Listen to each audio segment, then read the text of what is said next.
Bueno, buenas tardes a todas y a todos y agradecerle su asistencia. Va a seguir integrándose gente porque efectivamente en esta semana creo que en Chile se ha concentrado una cantidad de seminarios, de actividades, de charlas, de homenajes, de conmemoración eh, por el golpe civil militar de 1973. Y en ese marco, todos hemos intercambiado que han habido dificultades de asistencia, por eso nosotros proveímos inmediatamente hacer una transmisión y grabar esta transmisión para después seguir difundiéndole a posteriores de este seminario.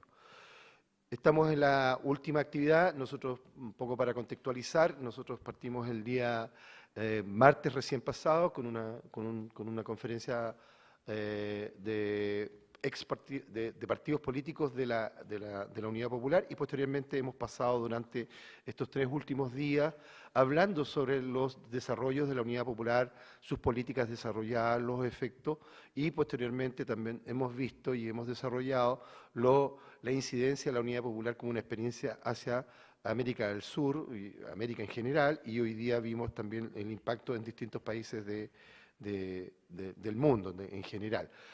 ¿Por qué nos interesa a nosotros como instituto tener esta mirada? Porque efectivamente estamos teniendo un retroceso civilizatorio a partir de que efectivamente hoy día avanzan las derechas o las ultraderechas que quieren reescribir la historia. Nosotros queremos plantearnos, y es por eso que a nosotros nos interesa en demasía poder presentar lo que es efectivamente el gobierno de la Unidad Popular y por qué fue detenido de la forma que fue detenido y con las consecuencias con que fue detenido este proceso político-social tan interesante que ha sido parte del desarrollo de muchas investigaciones y de estudios que hasta el día de hoy se siguen desarrollando. Y por lo tanto, cuando a nosotros, y aquí quiero saludar a Marcos Álvarez, un gran amigo que nosotros nos hemos ido haciendo amigos, inclusive no por esa amistad normal consuetudinaria de que te conociste en la universidad o cualquier cosa como esa, sino que más bien en el campo del desarrollo de las ideas y del debate de la izquierda. Y Marcos me llama un día y me dice, mira Pablo, viene el profesor Michel Louis y hay que ver un espacio también en Santiago, ver dónde él puede estar. Y yo inmediatamente me recordé que en el 2001, cuando esto era una casona, cuando el instituto era una casona, no era esta infraestructura, y quiero decirlo con mucha honestidad intelectual, cuando también el PC estaba bastante solo.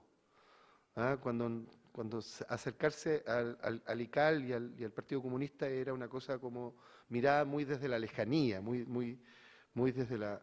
Y me acuerdo muy bien que el profesor Michel Louis vino, estuvo 3 días con nosotros, por lo menos yo estuve en 2 actividades con él, después hemos sabido que estuvo también con el compañero Bolodia, fue entrevistado por el compañero Bolodia. Entonces, había una cierta vinculación histórica con él, y cuando se presenta esta oportunidad, Marco me dice, esta es la oportunidad que hay, que podemos cerrar con Michel el seminario ICAL. A nosotros nos pareció una gran idea y también una mirada de relaciones históricas que hemos mantenido con él, como con otras instancias que siempre nosotros, en nuestra práctica política, en nuestra práctica histórica, ha sido siempre cultivar muy buenas relaciones con quienes han estado, cuando hemos estado en malos momentos y también cuando hemos estado en mejores momentos, estar con ellos también. Y eso es la invitación que nosotros hicimos. El profesor Michel inmediatamente aceptó esta invitación. A nosotros nos honra que él venga. Él viene con una obra inédita que se llama Septiembre Rojo, es una presentación. Pero aquí quiero colocar algo, está bien, nos parece muy bien la presentación de esta obra, pero hay que, y nos gustaría de verdad que te explayaras todo lo que quisieras y desarrollaras, no importa si hay orden o no hay orden en la idea, porque una persona que ha investigado tanto sobre sociología política, que ha mirado tanto los procesos, muchas veces no le exijamos un orden, no le exijamos, sino que relate, porque el relato es el que nos importa. Porque la experiencia de investigar, la experiencia de saber, de construir pensamiento, hoy día hoy día más que nunca hace falta, ¿no? Porque si no, estaríamos entrando en una discusión vacía, y esa discusión vacía es que seguimos en una lógica de que efectivamente tienen que venirnos a dar el decálogo de cómo resolver problemas. No, lo que nosotros necesitamos es poder nutrirnos, poder elaborar y construir más elementos que nos permitan efectivamente en el debate que ellos han hecho y que han construido durante muchos años en su vida de investigación. Yo no quiero presentar con los pergaminos que tiene el profesor Michel Louis, porque efectivamente son grandes pergaminos, a nosotros no nos cabe la menor duda. Lo que sí nos interesa por sobremanera que él se sienta cómodo en esta casa y que por supuesto podamos usufructuar de su conocimiento y de su desarrollo. Y eso es lo que nosotros pretendemos. Así que esta es la idea, es una libertad plena de poder discutir, conversar, articular, y lo que sí pediría, porque pueden hacer preguntas, lo único que les pediríamos, por favor, es que, aprovechando la sabiduría del compañero, hagamos preguntas y no nos extendamos en intervenciones, porque efectivamente es más notable reconocer en él lo que sabe y que lo que nosotros podemos expresar, porque efectivamente nosotros podemos seguir aprendiendo y tenemos más capacidades de desarrollo para eso. Por último, después de esta conferencia, bueno, todos quedan invitados, vamos a cerrar para conmemorar los 50 años del golpe con una tradición que la instaló el compañero Salvador Allende, así que al final de esta actividad vamos a tener una pequeña recepción con vino tinto y empanadas, para terminar en la tradición que tanto nos inculcó de la construcción del socialismo, que tenía que ser con vino tinto y empanadas. Así que, compañeros, no se vayan, nos vamos a quedar a disfrutar y a intercambiar más informalmente esta conferencia y todo lo que ocurrió en ICAL, ¿ya? Profesor Louis, está en su casa, su estrado, y abierta la palabra para usted. Muchas gracias a los compañeros del Partido Comunista de Chile de invitarme, del ICAL. Estoy muy contento de estar aquí con ustedes. Efectivamente, estuve en Chile hace 22 años. Me acuerdo muy bien de diálogos con compañeros de la dirección del partido, no me acuerdo si eran del Buró Político, del Comité Central, pero bueno, era gente importante del partido. Tuvimos diálogos sobre varios temas, Francia, Chile, etc. Me acuerdo también que fui invitado a me hicieron una entrevista en la radio del partido, ahí cruzamos con Volodya Teitelbaum, con efecto. Y bueno, fue una experiencia muy, muy interesante, ¿no?, de encuentro, de diálogo con los compañeros comunistas. En esa visita a Chile estuve también con un amigo sociólogo, Tomás Mullián, que había sido candidato presidencial del Partido Comunista en la época, ¿no?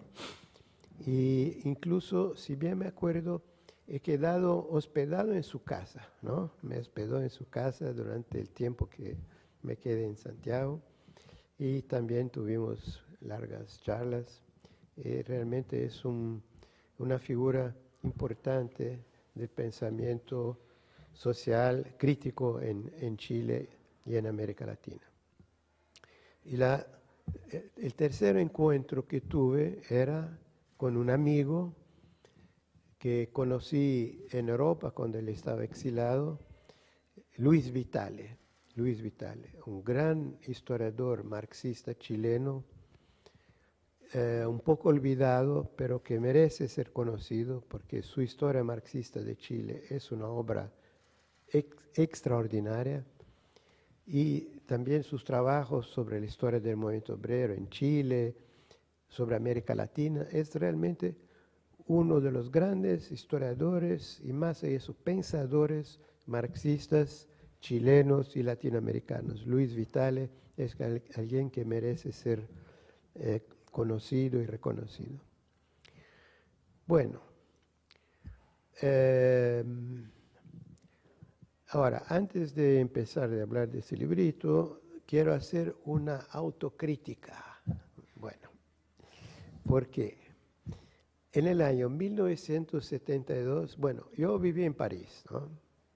Muy lejos de Chile, pero seguía con mucha atención lo que estaba pasando con la Unidad Popular y las discusiones, los debates, etcétera, revolución, reforma, etcétera, etcétera, etcétera. Y no sé quién me pidió si quiere hacer una contribución, entonces escribí un articulito sobre la política económica de la Unidad Popular, que prudentemente firmé con un seudónimo, no con mi nombre, y francamente lo hubiera olvidado si un amigo, Marco Álvarez, él es el culpado, me lo envió, ¿no?, por internet. Y leyéndolo, ¿no?, con un poco la ventaja de retrospectiva, leyéndolo, llegué a la conclusión que yo no había entendido nada, ¿no?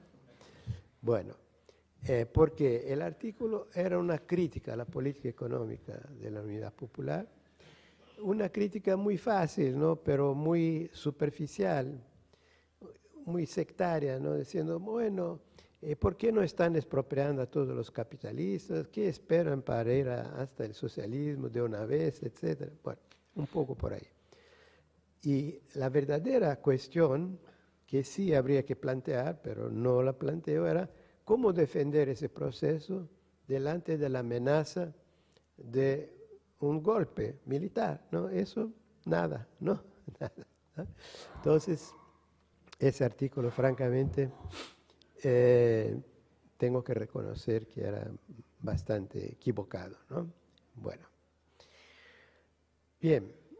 Entonces, ese librito modesto, ¿no?, lo escribimos a dos, ¿no?, yo y mi amigo Olivier Besancenot, que es un joven, somos de generaciones muy distintas, pero hace años trabajamos juntos, ¿no? Empezamos hace años con un libro sobre Che Guevara y seguimos, ¿no?, sobre varios temas, ¿no? Bien. Ese librito, entonces, es, para empezar, no es un libro sobre la historia de la Unidad Popular, ¿no? Sería otro tema, ¿no?, que no hemos tratado.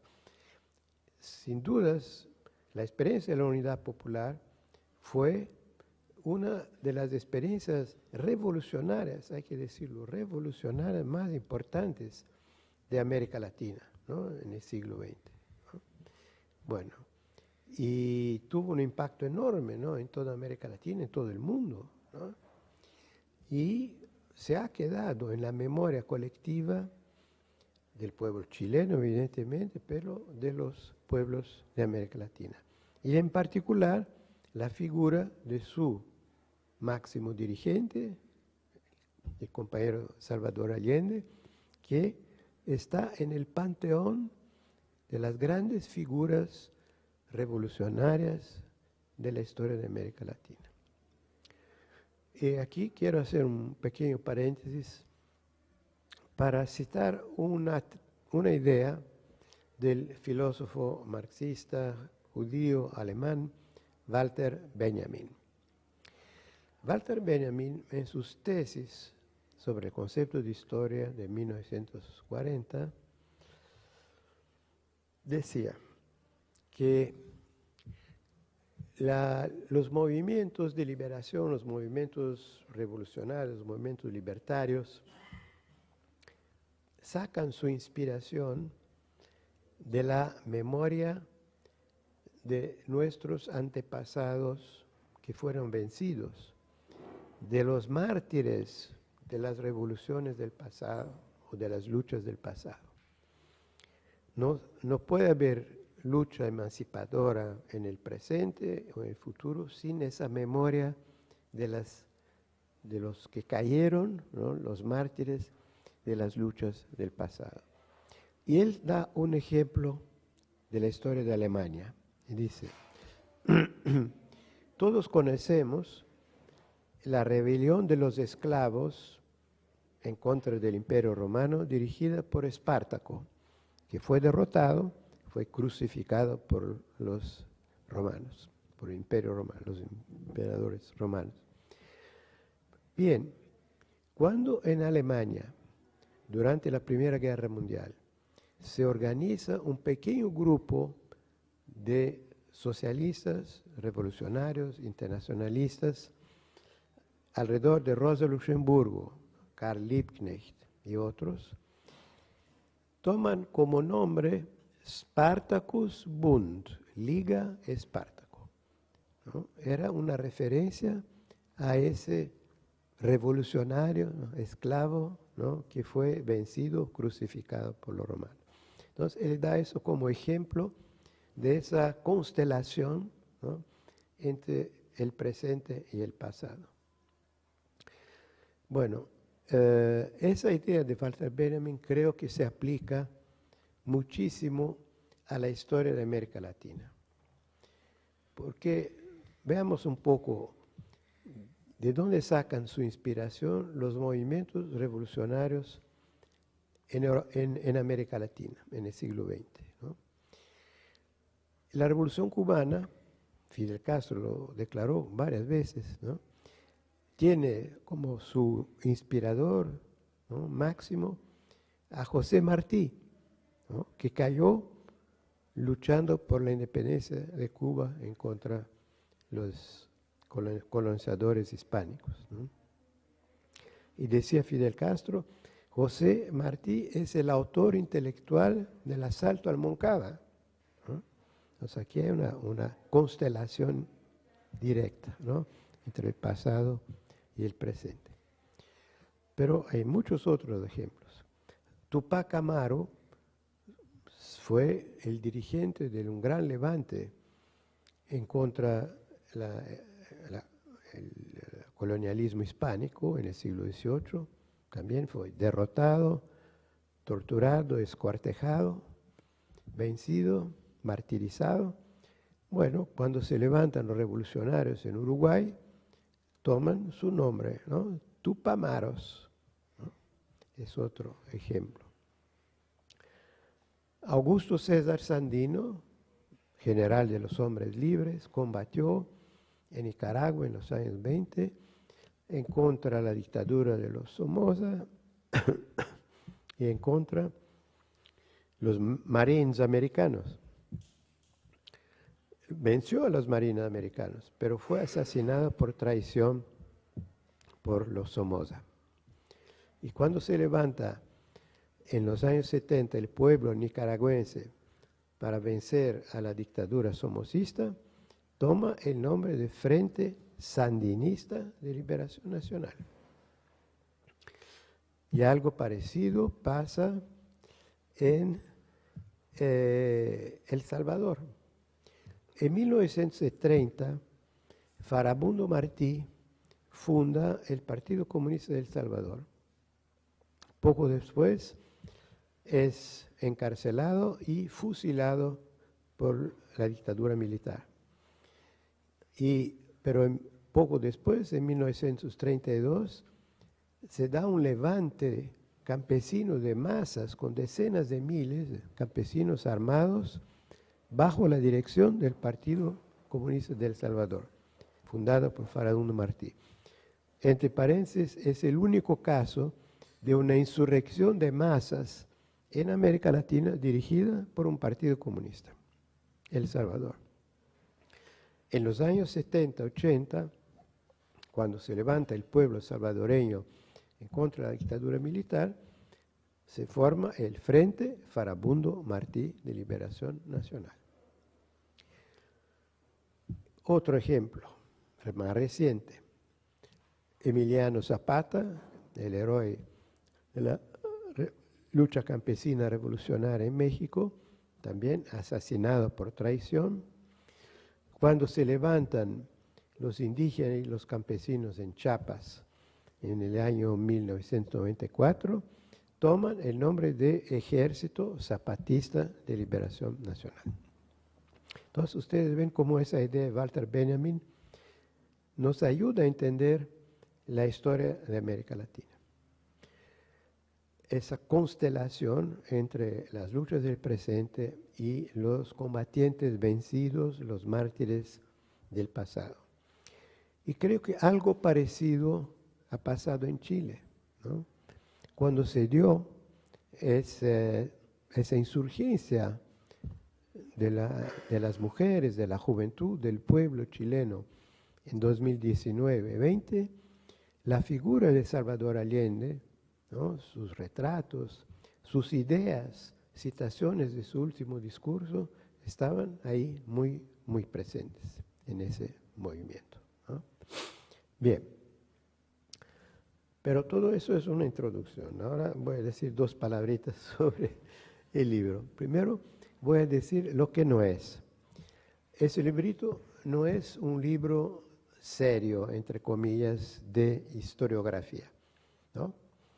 Por dos razones. Primero, nosotros, yo y Olivier Besançon, no somos historiadores. Nos ocupamos a veces de historia, pero no somos historiadores de profesión, ¿no? Y además existen varios trabajos muy buenos sobre la historia de la Unidad Popular, del golpe, etcétera, etcétera.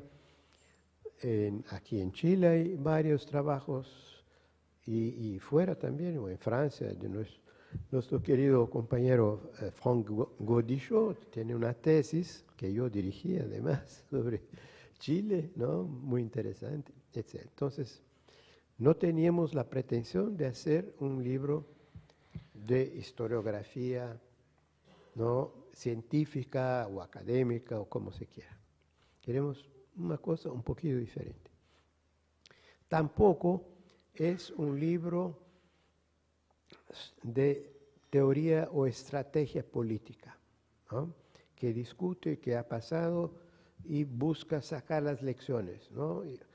Los chilenos hicieron eso, pero debían haber hecho aquello, ¿no? Etcétera. No queremos hacer eso. No queremos sacar las lecciones de la historia, digamos, en lugar de los revolucionarios, los socialistas, los comunistas chilenos, ¿no? Es tarea de ellos y no de nuestra, que estamos lejos en París, ¿no? Entonces, ¿qué hicimos? Hicimos un relato histórico del golpe, ¿no? Nos concentramos en ese hecho, ¿no? Del golpe.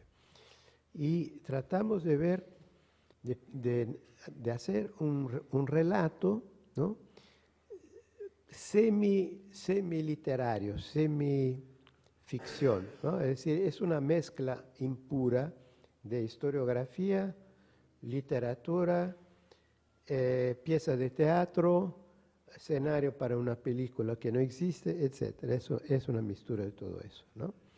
Y tiene la forma fundamentalmente de diálogos. Entonces vamos describiendo diálogos basados en documentos, ¿no? Pero a veces añadimos una cosa, otra, etc. Tomamos la llamada libertad artística, ¿no? Bien. Y empezamos analizando, describiendo, describiendo, relatando cómo se dio la conspiración desde el inicio, antes mismo que Allende fuera reconocido por el Parlamento como presidente oficialmente, se reunieron, ¿no? en Washington, ¿no? en el Bureau Oval del presidente Nixon, él mismo, Nixon, Richard Nixon, con Kissinger, otro criminal de guerra, etcétera, el jefe de la CIA, Helms, para discutir cómo impedimos eso, ¿no? Que llegue un socialista, un marxista, a la dirección, a la presidencia de Chile, ¿no? Y dice Kissinger, además lo había dicho públicamente, ¿no? Que no podemos permitir que un pueblo, ¿no? Digamos, por su poca inteligencia, por la poca inteligencia de un pueblo, un país en América Latina se vaya al comunismo. No podemos aceptar eso, ¿no? Entonces, claramente, tenían esa visión de que sus intereses como imperialistas estaban amenazados por Salvador Allende y la Unidad Popular. E hicieron de todo. Para empezar, ahí decidieron a descartar el general Schneider, que era un obstáculo para un golpe militar en Chile, ¿no? Y bueno, se pusieron ahí de acuerdo que había que raptarlo o matarlo, se dieron el dinero, las armas, todo se preparó y los sicarios lo hicieron, ¿no? Sicarios de Patria y Libertad. Bueno, y ahí así empieza la historia. No voy a hacer todo el relato porque ustedes lo conocen, ¿no? Muy bien, pero eso trataba de hacer, ¿no? Un relato bajo forma de diálogos, ¿no? Se ve Nixon hablando con Kissinger y después con jefe de la CIA, etcétera, y después la gente Patria Libre lo que dice, ¿no? Y bueno, y después toma la palabra también los jefes de los gremios patronales, también explican por qué hay que impedir por todos los medios, y cuando es elegido Salvador Allende, cómo sabotear esa tentativa, etc. Entonces, vamos haciendo ese relato y también llegamos a la conspiración militar, el famoso encuentro entre Pinochet y los otros jefes militares en que deciden del golpe. Y bueno, y el día del golpe, ¿no? Ya cambiamos para el otro lado de la barricada, ¿no? A ver cómo el mismo Salvador Allende, ¿no? Con sus familiares, también con su hija, con la Tati, con la Faita, su compañera, con la gente del grupo de amigos del presidente, su guardia personal, etcétera, cómo discuten, qué hacer, cómo reaccionar. El último discurso de Allende, evidentemente, los combates de la moneda, la tentativa desesperada de resistir al golpe y finalmente el último episodio, también la primera tentativa de resistencia en algunos de los cordones industriales, donde la gente consiguió tener algunas armas, se armó también una tentativa de resistencia. Entonces, la idea es una presentación sencilla, directa, sin pretensiones teóricas o científicas de los hechos, ¿no?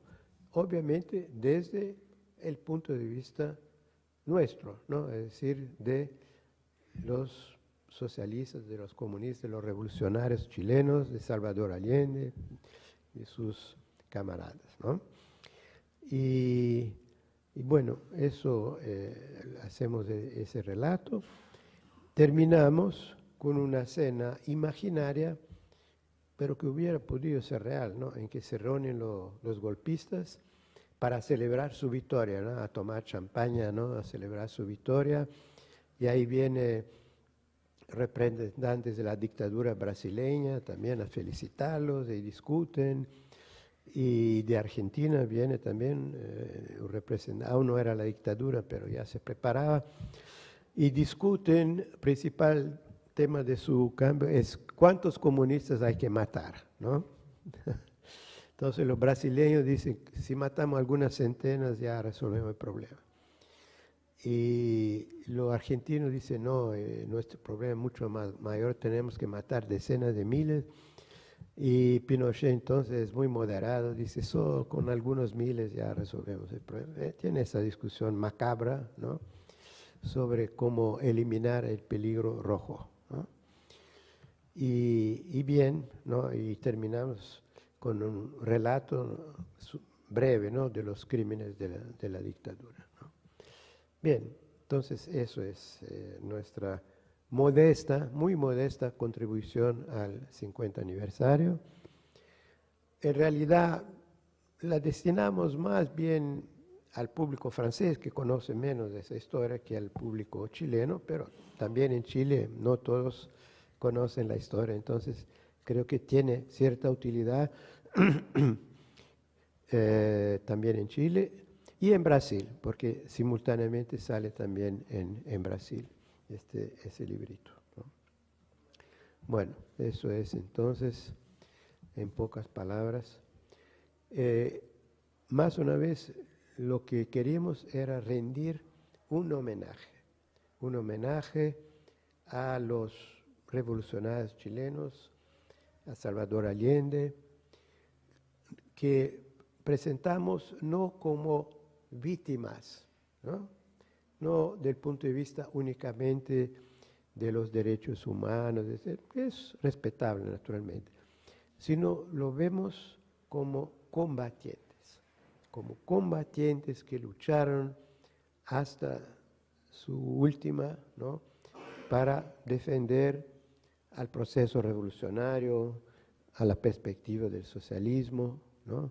Cayeron combatiendo, con armas en las manos, incluso Salvador Allende, ¿no?, en la famosa foto que aparece con el casco, con el fusil en el hombro, ¿no? Bien, no se rinden, esos combatientes no se rinden, ¿no?, y caen luchando, ¿no? Eso es el espíritu al cual queremos rendir un muy modesto homenaje. Eso es todo. Gracias. Gracias, Michel.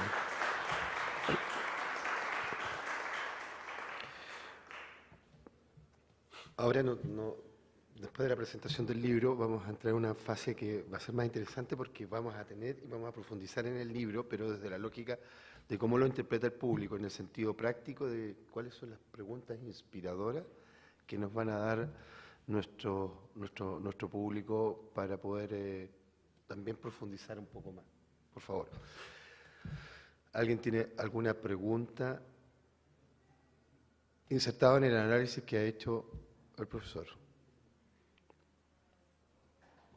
Por favor. Bueno.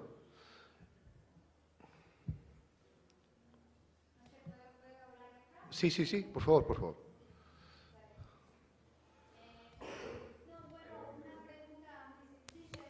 Te van a pasar un micrófono para que pueda salir bien.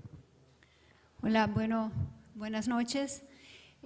Una pregunta que quería hacer es que hay una pequeña colección de libros en Brasil que es Revoluciones, tiene un número para cada caso revolucionario del siglo XX. Todas las veces que yo trabajaba el libro de la Revolución Chilena, tenía que explicar a mis alumnos que era una revolución un poco distinta de las otras, porque no era una revolución armada, así que había una cierta provocación en la colección de poner el caso chileno entre los otros casos, ¿no? Como la Revolución Rusa o la China. Pero ahora parece que la Revolución Chilena, ya no pone más una duda, ya no presenta más algo que tenemos que problematizar. Así que me gustaría oírlo un poco hablar de esto, ¿no? De pensar que hasta qué punto la idea de revolución no armada se ha podido en estos tiempos tener un otro estatuto, ¿no? Mismo dentro del pensamiento marxista. Me parece que cambió un tanto esto. Gracias. Otra pregunta. Déjame contestar porque si no voy a olvidar. Bueno, entonces vamos a una. Una. Perfecto. Sí, creo que es importante reivindicar lo que pasó en Chile como un auténtico proceso revolucionario, ¿no? Y eso creo que ya más o menos es consensual, incluso entre aquellos que son críticos a la conducción del proceso. Por ejemplo, mi amigo y alumno que fue en Francia, Frank Godichot, tiene posiciones críticas, ¿no?, en relación a la conducción de la Unidad Popular, etc. Pero él no tiene dudas de que fue un proceso revolucionario. Recién publicó un librito que se llama La Revolución Chilena, ¿no? Entonces creo que no hay duda de que fue un proceso revolucionario distinto de los demás, ¿no?, con esa característica de ser la búsqueda de un camino pacífico, sin guerra civil, ¿no? Entonces, una tentativa original, pero que fue trucidada, ¿no? Que fue destruida.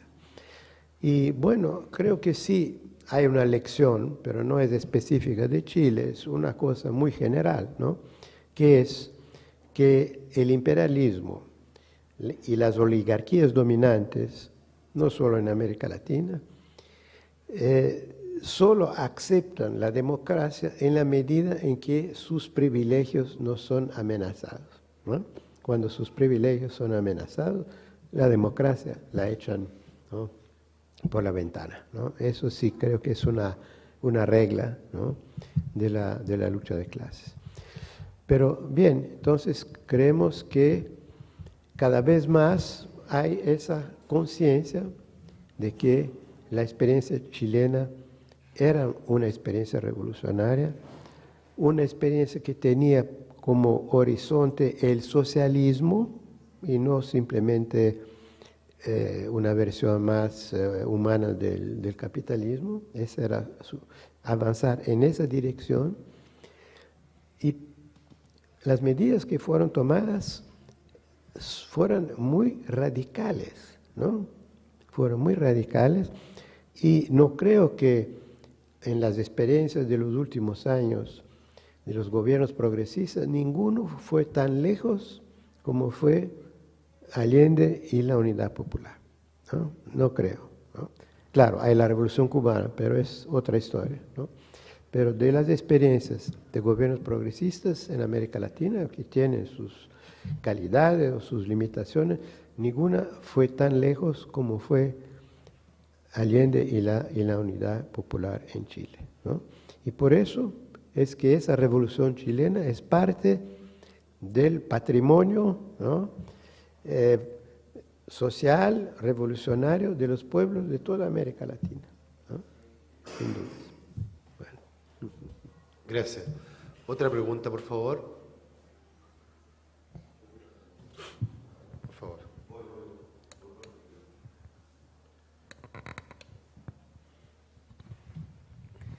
Hola. Sí, buenas tardes. En el marco y en consonancia con la pregunta de la compañera, ¿qué tanto tiene que ver ese proceso revolucionario chileno con la existencia en ese momento de la Guerra Fría, de un contrapoder hegemónico como la Unión Soviética que confrontaba con los Estados Unidos, y cómo eso lo trasladamos a la realidad actual? O sea, en la década del 60, una cantidad de movimientos revolucionarios o guerrilleros en América Latina, la experiencia chilena y las verdaderas posibilidades que existen hoy de un proceso revolucionario democrático. Es uno de los temas, por ejemplo, que nosotros en Uruguay discutimos en profundidad en el marco de la teoría de Rodney Arismendi de una democracia avanzada, respetando las particularidades de los pueblos.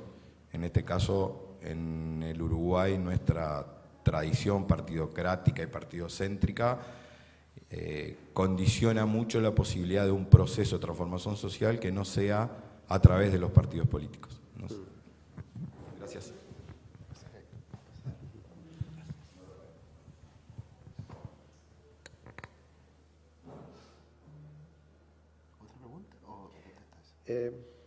Bueno, no fue propiamente una pregunta, fue la opinión del compañero, ¿no?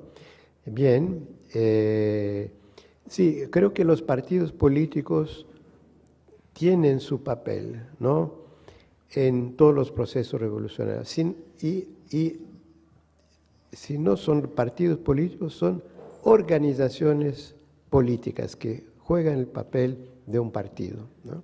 Si tomamos el caso de la Revolución Cubana, por ejemplo, es verdad que no fueron partidos clásicos, socialistas o comunistas o otros, sino fue un movimiento político que era el 26 de julio, ¿no? Un movimiento que fue evolucionando de un planteamiento democrático antiimperialista hacia un planteamiento socialista revolucionario, el mismo proceso de la Revolución Cubana, ¿no? Y así es decir, no hay que esperar que la revolución sea siempre dirigida por tal o cual partido que pretende ser la vanguardia, etcétera, ¿no? A veces las cosas pasan por otro lado, ¿no? Pero siempre hay alguna forma de organización política, ¿no? Si tomamos, por ejemplo, la revolución en España en el año 36, en que los anarquistas tuvieron un papel muy importante. Bueno, los anarquistas siempre fueron contra los partidos políticos, pero ellos tenían un movimiento anarcosindicalista, que era la CNT, que ya era política en cierta medida, y además tenían una organización política anarquista que se llamaba la Federación Anarquista Ibérica, FAI. Y cuando ven ustedes las fotos de la Revolución Española, aparece muchas veces CNT-FAI, Confederación Nacional de Trabajo, Federación Anarquista Ibérica. Era una organización política también, ¿no? Entonces, hay procesos revolucionarios en que un o varios partidos políticos jugaron un papel determinante, la Revolución Rusa, por ejemplo, otros en que participaron corrientes políticas pero no tuvieron papel decisivo, como fue la Comuna de París, etcétera, ¿no? Entonces no hay un padrón único o exclusivo, ¿no? Cada revolución inventa sus métodos, sus estrategias, sus tácticas, ¿no? En el caso chileno, obviamente, los partidos políticos de la Unidad Popular tuvieron un papel muy importante. El MIR, que no estaba en la Unidad Popular, pero también contribuyó para el proceso revolucionario, y además había la central sindical, había movimientos campesinos, había varios movimientos sociales que tenían más o menos relaciones con los partidos políticos, pero también tenían su autonomía. Entonces, el proceso revolucionario chileno, los partidos políticos sí tuvieron un papel muy importante, pero no exclusivo de otras formas de movilización. ¿Otra pregunta?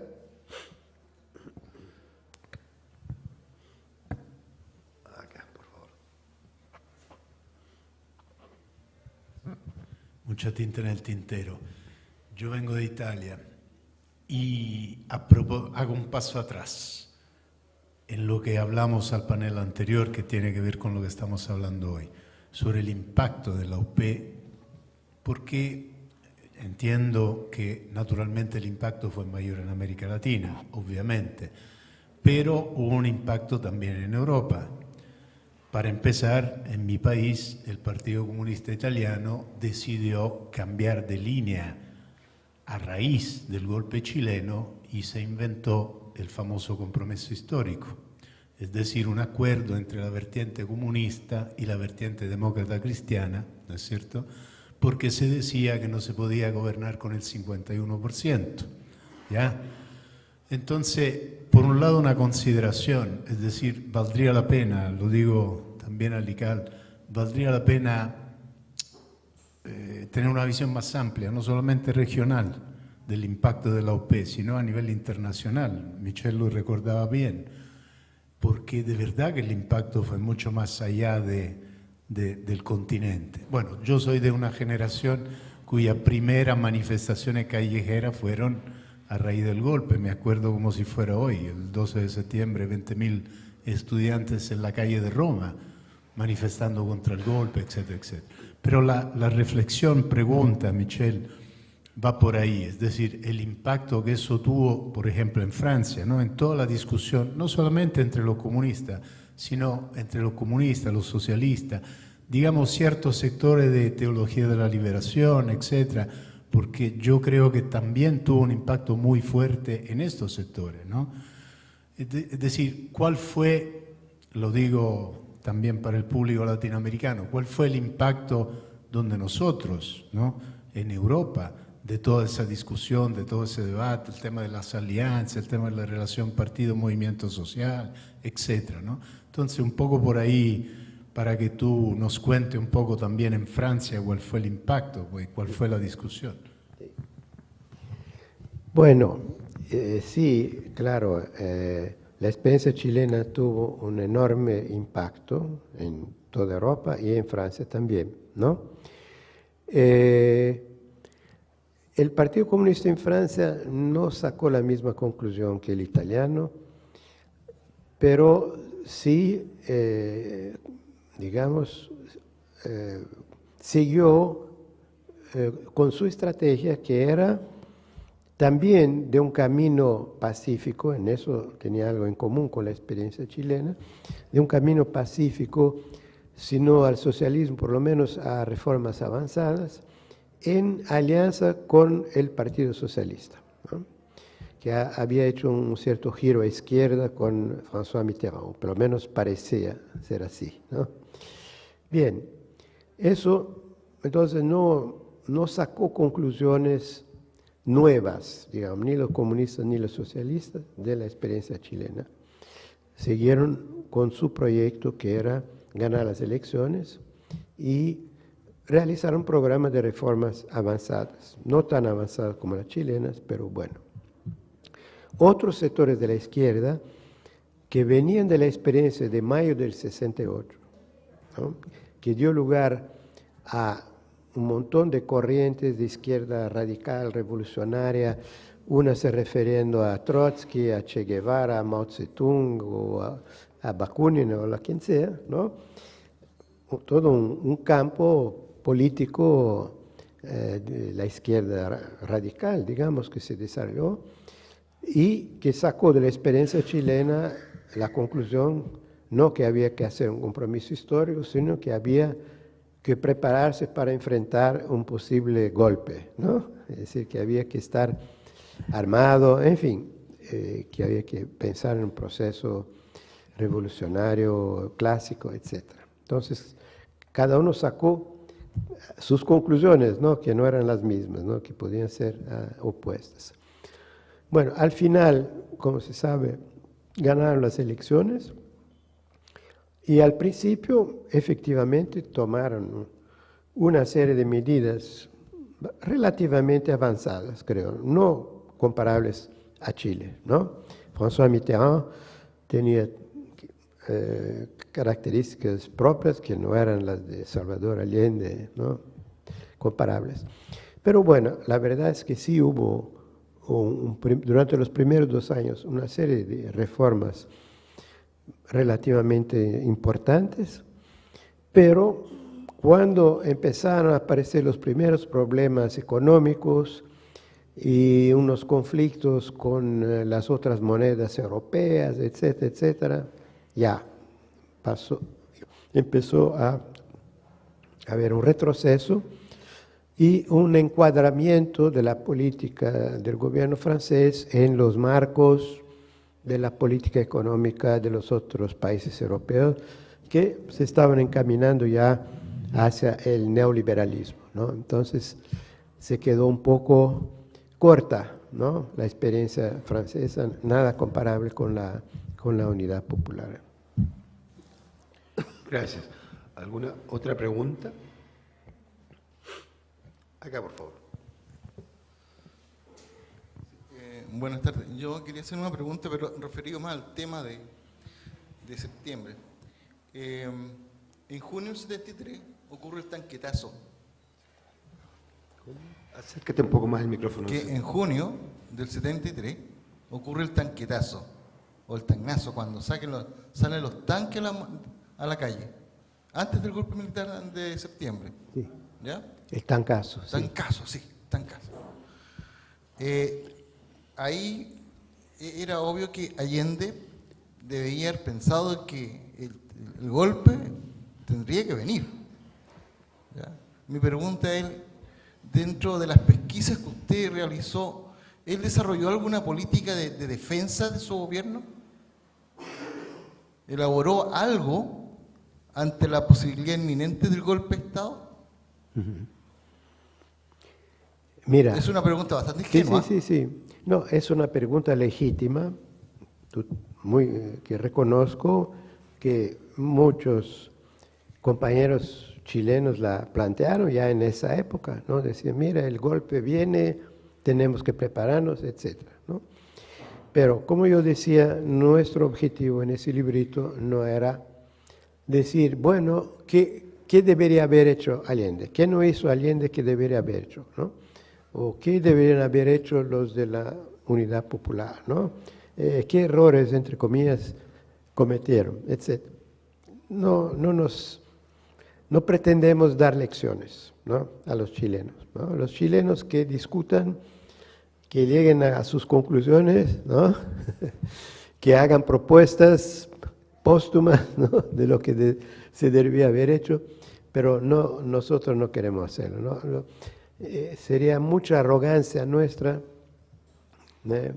Somos marxistas, sí, pero vivimos en Francia, ¿no?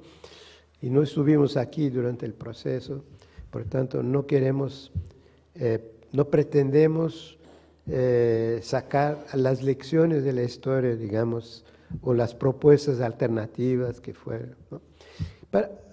Debo decir una cosa, en un primer momento, antes que escribiéramos ese libro, pensamos en un proyecto un poco distinto, que era una especie de relato utópico, que en el momento del golpe el pueblo chileno se levanta en armas y logra vencer al golpe, ¿no? Lo imaginamos, un escenario imaginario, ¿no? Y un poco copiábamos el escenario que hubo en España en el año 36. En el año 36 se levantan los militares en contra de la República y en varias de las principales ciudades, sobre todo Barcelona y Madrid, el golpe es derrotado, ¿no?, por el pueblo, por la gente, por los revolucionarios, ¿no? Los anarquistas, los socialistas, los comunistas se organizan, se arman, en fin, consiguen parar el golpe, ¿no?, por lo menos en esa ciudad. Entonces imaginábamos un escenario parecido en Chile, ¿no? Bueno, pero después discutimos con compañeros chilenos, etcétera, y llegamos a la conclusión que no era una buena idea, ¿no?, ese escenario utópico, que era mejor partir de la realidad, ¿no?, describir lo que pasó, ¿no?, y intentar entender lo que pasó y no imaginar escenarios utópicos. Gracias. ¿Hay otra pregunta? Compañera, por favor. Hola. Todos esses golpes de Estado de Conesur son militares. ¿Qué se pasa con la formación de los militares para esto? ¿Y cómo hacer un proceso revolucionario sin actuar dentro de esta formación de militares? Bueno, yo no soy un experto en sociología militar, ¿no?, pero es un hecho que la mayoría de los ejércitos de América Latina son ejércitos oligárquicos, ¿no? Tienen una relación orgánica con la oligarquía y con el imperialismo norteamericano. Se consideran ejércitos defensores del supuesto mundo libre, es decir, el mundo del imperialismo, ¿no? Y son formados muchos de ellos en esa escuela norteamericana, ya me olvidé el nombre. Bien. ¿Ah? Sí, la Escuela de las Américas, etc. Bien, entonces hay esa relación con la oligarquía y con el imperialismo que explica su comportamiento. Pero todas las reglas admiten sus excepciones. Y la excepción que tuvimos en América Latina en las últimas décadas fue Venezuela. En Venezuela fue un militar que tomó la cabeza de un proceso, quizás no revolucionario, pero que fue muy avanzado, ¿no?, de los más avanzados. Y con el apoyo de probablemente la mayoría de los cuadros del ejército, ¿no? Y cuando hubo una tentativa de golpe, el pueblo se levantó para defender a Chávez y los militares se pasaron a su lado, ¿no? Entonces, hay excepciones para eso. Pero en la mayoría de los países, infelizmente, no es así, ¿no? En mi país, por ejemplo, en Brasil, francamente, el ejército no está al lado del pueblo, ¿no? Ahora, entre los revolucionarios hay la discusión que hacer, si hay que hacer un trabajo con los soldados, con los suboficiales o no. Es toda una discusión que no me voy a meter ahora, ¿no? Pero es un problema muy serio, obviamente. Gracias. ¿Alguna otra pregunta?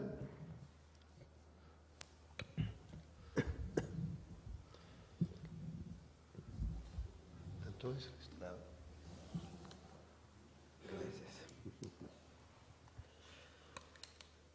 ¿No hay más preguntas?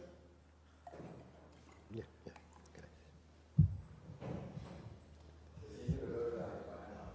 gracias. A las empanadas. Sí. Bueno, no hay más preguntas. Yo creo que efectivamente en el marco de lo que nosotros hemos construido como seminario, todas las dudas y todas las consultas que se han hecho sobre lo que, de volver a preguntarse y volver a reconstituir debates que tienen que ir evolucionando e ir avanzando, porque las preguntas o las respuestas que se dan en la época, nos dimos cuenta que fueron varias muy mecánicas, porque los resultados históricos o las muestras históricas dieron cuenta de que todos los que trataban de tener la verdad revelada, de alguna u otra manera fracasaron y de alguna u otra manera hoy día somos testigos de ese fenómeno. Pero que por lo demás también tenemos que colocar dos acentos hoy día que siguen cuestionando ese pasado, que son fundamentalmente, tenemos una reconfiguración y una reconstrucción de las ideas más conservadoras en el marco de las posibilidades de construir una alternativa para la izquierda en América Latina. Entendiendo dos cosas, que fundamentalmente hoy día tenemos una América Latina gobernada por varios partidos de izquierda, pero por el otro lado tenemos posiciones al interior de los países que están con una visión ultraconservadora, en algunos casos neofascista, y en otros tratando de reconstituir un proceso de retroceso o involución civilizatoria. Cualquiera de las tres nomenclaturas que acabo de nombrar van apuntando fuertemente a una visión antidemocrática, ¿ya? Y a aminorar y a acortar los procesos democráticos. Y eso es una experiencia que me quiero salir un poquito, y esta es la pregunta que quiero hacer. ¿Cuál es la experiencia con ustedes, con los grupos en Francia, jugando también un poco con la mezcla de la experiencia de la Unidad Popular Chilena, pero actualmente con los movimientos ultraderechistas y derechamente fascistas también en Francia, han ido constituyéndose en una fuerza popular? Eso nos gustaría que un poco nos dieras tu visión. Es bastante actual, pero sería bueno que nos ayudaras a desarrollar esa idea. Mira, en Francia, como en varios países de Europa y del mundo, ¿no?, asistimos a un ascenso espectacular de la extrema derecha, ¿no?, de lo que podemos definir como neofascismo. Tiene en común con el fascismo el nacionalismo xenofóbico y racista, el culto autoritario del jefe, el odio a la izquierda y al comunismo, etcétera, ¿no? Y sobre todo un espíritu profundamente autoritario y antidemocrático. Entonces, pero son neofascistas porque contrariamente al fascismo clásico de los años 30, que era corporatista, ese neofascismo es neoliberal, e incluso muchas veces ultra neoliberal, ¿no? Entonces, eso es una característica nueva y por eso hablamos de un neofascismo. No es la vuelta del antiguo, sino es un fenómeno nuevo. Bien, En Francia está representado por el llamado Rassemblement National de la familia Le Pen, ¿no? Que hace del racismo en contra de los inmigrantes, los musulmanes, los árabes, etcétera, su caballo, ¿no? Su caballo de batalla, su chivo expiatorio, ¿no? Es el chivo, el culpable de todos los problemas de Francia son ellos, ¿no?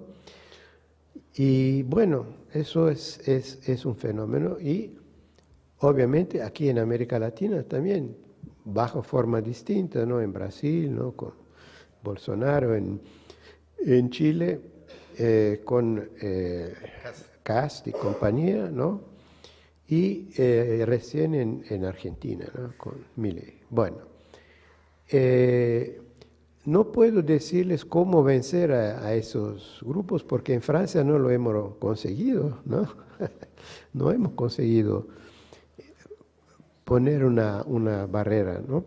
Un poquito, digamos, el hecho que en Francia existen fuerzas de izquierda que son antineoliberales, ¿no? Por ejemplo, la France Insoumise, etcétera, pero otras también, antineoliberales, ha permitido un poco limitar el desarrollo del Frente Nacional. Es decir, una parte de la gente popular que hubiera votado por el Frente Nacional votó por la izquierda porque había una plataforma más radical antineoliberal, ¿no? Pero no podemos decir que hemos vencido, ¿no? A ese peligro que sigue muy, muy real.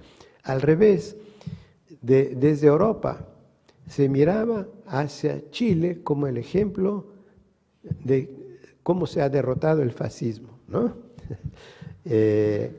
Hay un amigo mío, un camarada español, diputado europeo de la izquierda revolucionaria, Miguel Urbán, escribió un libro que va a salir ahora sobre el neofascismo en el mundo, ¿no? Y hay un capítulo que dice las victorias que hemos tenido contra el neofascismo. Y decía, una de las más importantes fue en Chile con el movimiento de mujeres de 2019, 20, etcétera, etcétera, ¿no? Sí, fue una victoria, pero infelizmente fue de corta duración, ¿no? Porque ahora volvemos a tener una ofensiva muy seria, obviamente, del neofascismo en Chile, ¿no? Y bueno, ustedes tendrán que encontrar la vía, ¿no?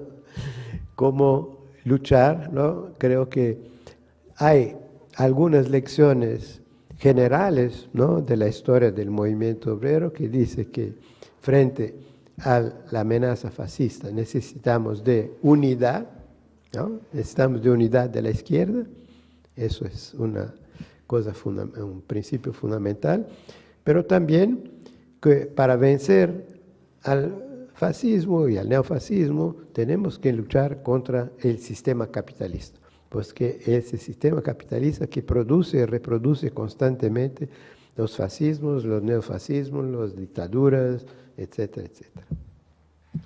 Gracias. Bueno, estimados y estimadas, vamos a darle el agradecimiento al profesor Michel Louis, su presentación de su libro, de cómo lo contextualizó. Es notable, efectivamente, la preocupación intelectual, pero más allá de la preocupación intelectual del evento propiamente tal, el cómo relatarlo y cómo revivirlo, parece ser una de las necesidades que hay que ir poniendo para las nuevas generaciones. Hay un dato, Michel, que creo que hubo un dato que se tomó mal y equivocadamente en el caso chileno, no de tu obra, sino en Chile, que hoy día se saca una estadística sociodemográfica diciendo que el 75% de los chilenos no habían nacido para el 11 de septiembre de 1973. Siendo correcto ese dato sociodemográfico, no es correcto políticamente para decir tenemos que contar la historia de nuevo, de otra manera, para que los nuevos se interesen, o las nuevas generaciones se interesen. Porque ¿qué fue lo que ocurrió? porque hoy día tenemos en la presencia de la sociedad chilena todavía muchas heridas abiertas. Y hablarle a los jóvenes diciendo como si fue esto, tratar de explicar un fenómeno tan violento, tan terrorista, porque en definitiva hoy día la derecha está pidiendo que las víctimas pidan perdón ante el desorden producido del modelo de dominación por la Unidad Popular. Las víctimas tienen que salir a pedir perdón. Eso es lo que están diciendo los fascistas. ¿Ah? Y ahí es donde también hubo un error de interpretación, porque el error de la interpretación tratar de contarle a las nuevas generaciones que teníamos una democracia robusta, que bastó su desplome en menos de 3 años, cuando tú querías hacer un cambio de proyecto de sociedad y de sociedad democrática, hacen ver que todavía estas heridas siguen siendo muy potentes en lo político y en las definiciones ideológicas del momento. Hoy día aquí no emerge el fascismo defendiendo a la figura de Pinochet o defendiendo a la figura de los torturadores, cuando todavía no se han derrotado sus ideas. Porque hemos creído que teniendo víctimas, y solo teniendo víctimas, hemos derrotado las ideas de quiénes fueron los torturadores. Yo el otro día, hacía una segunda lectura, y quiero que la tomemos como segunda lectura positivamente, es decir, el otro día se condenó al asesino de Víctor Jara. Y el asesino de Víctor Jara, cuando lo fueron a tomar detenido, un militar, un coronel, les pidió 1 minuto y se fue a su habitación y se suicidó. Se tiró un tiro en la cabeza. Hay 2 lecturas: la cobardía de no enfrentar o la convicción de que a nadie me condena por lo hecho. Yo no me voy a someter al juicio del Estado y por tanto no voy a cumplir la condena quitándome la vida. Hay 2 lecturas. Y eso es lo grave. Porque la lectura de haberse suicidado por miedo a enfrentar o la lectura por convicción. Y yo creo que lo que se están reafirmando en la ultraderecha son convicciones de lo correcto de lo que hicieron. Y eso es muy grave. Porque es muy grave porque nosotros dejamos a que no solo nos bastaban las víctimas como para haber ganado la lucha ideológica. Y no nos bastaron solo las víctimas. Nos bastó la profundización ideológica de decir por qué eso era, en definitiva, el resultado de una confrontación de clases. Y eso yo creo que no lo hemos despejado, no lo hemos profundizado en los debates, no lo hemos llevado al fondo, porque al final del día, ¿cómo tú le das explicaciones? Y esto no tiene que ver con los intelectuales que en ese momento vivieron la represión y que podrían haber tenido la claridad ideológica para saber enfrentar al fascismo de la época, sino lo que ocurre es con esos campesinos que por primera vez explotaron la tierra para su favor y que sentían que hacían algo bueno, porque por primera vez tenían la tierra y terminaron siendo desaparecidos, terminaron siendo fusilados. Ellos no tenían la claridad ideológica para haber enfrentado una situación como esa. Entonces tú hoy día le preguntas a sus familiares y el sufrimiento es tan profundo porque no tienen la capacidad de explicárselo en la profundidad de lo que ha significado, cómo ha emergido el fascismo y cómo lo siguen revictimizando. Entonces, esa situación que ha sido siempre en la humanidad, que los vencedores son los que escriben la historia, a nosotros hoy día nos interpela, y nos interpela a volver a relatar, a volver a contar y a volver a colocar en el centro la disputa política. Porque los efectos del golpe son los resultados de una contradicción principal que en definitiva se enfrentó y que es más allá desde el enfoque de la izquierda que lo estemos mirando, fue la confrontación del capital y el trabajo abiertamente. Más allá del liderazgo de Allende, más allá de los errores de la Unidad Popular, más allá de todo eso, lo que se llegó a confrontar finalmente para quién era el disfrute del trabajo de los obreros. Y por primera vez se veía que iba a ser para los mismos obreros y obreras, y eso fue lo que se negó. Eso fue lo que se negó. Entonces, Yo creo que la emergencia fascista o la salida del fascismo, que tanto es en Francia, también es en Italia, ya están gobernando, ¿no? Acá nos aproximamos a ciertos gobiernos, van a ser estas contradicciones muy potentes. Y quizás vamos a tener que estar metidos en muchas luchas subalternas y también en la lucha principal, que nos tienen que ir despejando el camino. Pero me quedo con un mensaje que deja Michel. La izquierda siempre, para enfrentar al fascismo, tiene que enfrentarlo con unidad. Y no solo es unidad política hacia los otros actores políticos, es unidad política también con el pueblo trabajador, con el pueblo de las trabajadoras y los trabajadores que nos permitan ser. Y el internacionalismo, que también es clave, porque el fascismo está actuando internacionalmente, está coordinándose internacionalmente. Yo me quiero quedar con esas reflexiones, creo que están en el camino que tú has planteado, y bueno, volver a saludar a Michel después de 21 años que estuvo en esta casa, decirte que esta es tu casa, que siempre vas a ser bienvenido, siempre son despejadoras e iluminadoras tus presentaciones, y bueno, invitarlos ahora efectivamente a cumplir una tradición, pero es una tradición de izquierda, definida por el único compañero presidente que yo conozco hasta el minuto, que es el compañero presidente Salvador Allende, y que efectivamente conmemoremos su nombre y conmemoremos lo que fue la Unidad Popular ahora con unas empanadas y unos vinos tintos que nos vamos a servir ahora. Así que, Michel, gracias por venir.